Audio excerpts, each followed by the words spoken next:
come and say something. I wanna hear your voice. All the eyes on me, all the eyes are right on me. All the eyes on me, all the eyes are right on me. All the eyes on me, all the eyes are right on me. All the eyes on me, all the eyes are right on me.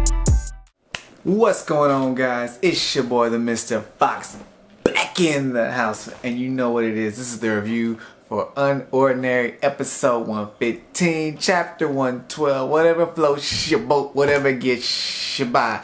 And you know how we do this. Quick rundown of last week, and then we jump into this week. So last week we cut straight to John and Seraphina back on the roof, continuing their little tender moment that I like to call it, or a training session. You know, John shows Seraphina a move, and he's like, "It's your turn," and he tells her to get ready, and she does. But she still looks tired as can be. You know what I'm saying? So you know, John comes at her, but she dodges. But she doesn't follow up. She's like, "I'm sorry, you know, I'm not used to everything moving in real time." And John's like, "It's okay, you know." He said, "I had to do this like a few hundred times before I was able to do it." He said, "The point of this move is just for it to be reflexive, something you can do without even thinking about it. So, you know, it's nothing you're gonna master straight off the jump." But then after that, some random punk comes up there and is like, you know, "Y'all can't, no cripples on the roof." And I'm like, "Who is this guy?" I'm like, "John, take this man out." But John shoots him like the most evil glare I've ever seen. It's glorious. But they leave. Seraphina's like, "It's cool, whatever, you know, we gotta go to class anyway."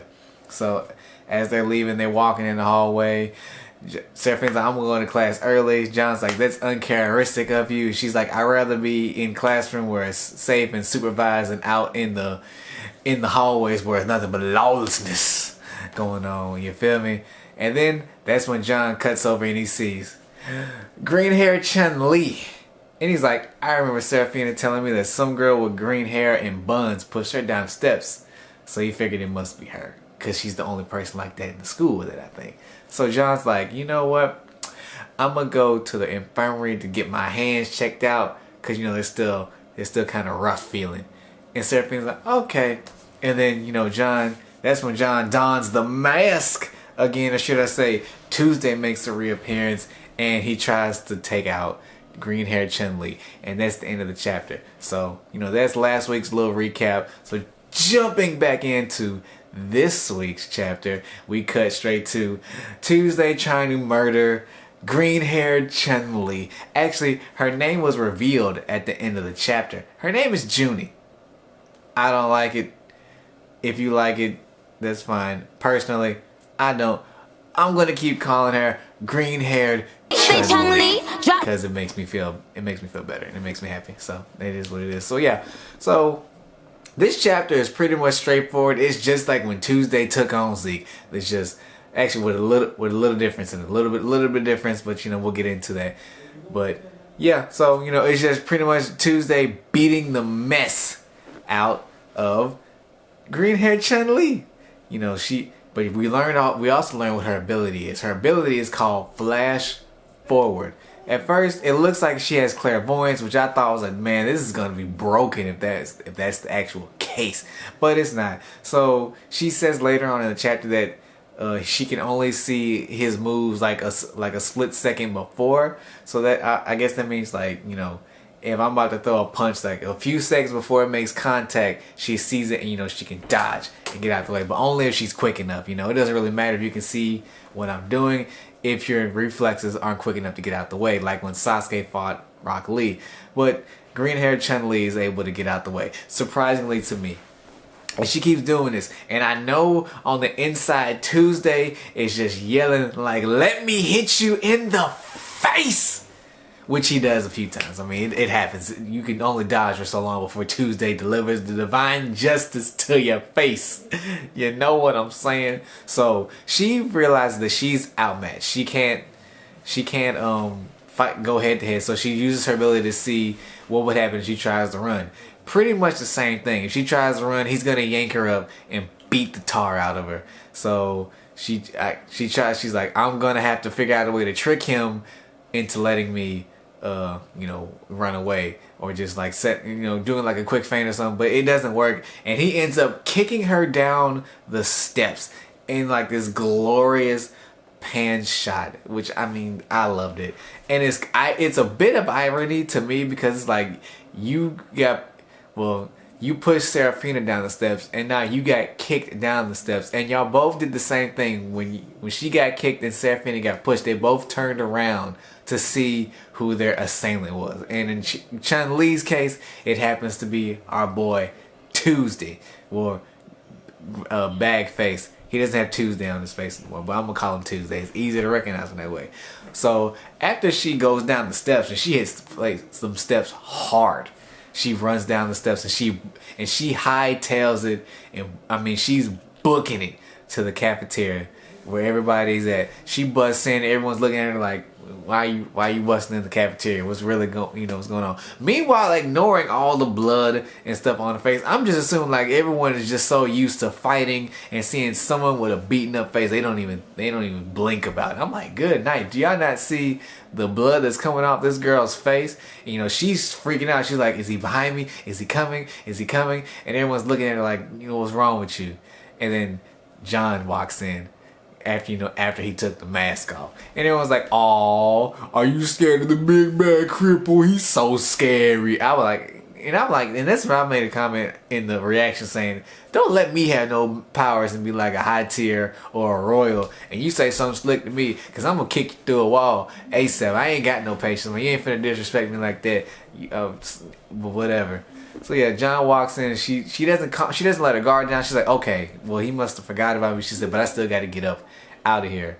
Meanwhile, when John walked in, he just walks in and sits down and just pretty much staring her down like, oh, I'm gonna find you. Don't worry, I'm gonna get you. So Chun-Li leaves, and once again she's booking it. And that's when John gets up. But before John gets up to leave the cafeteria to go catch up with Chun-Li, this red haired dude, I mistake him as Blake. I don't really know why.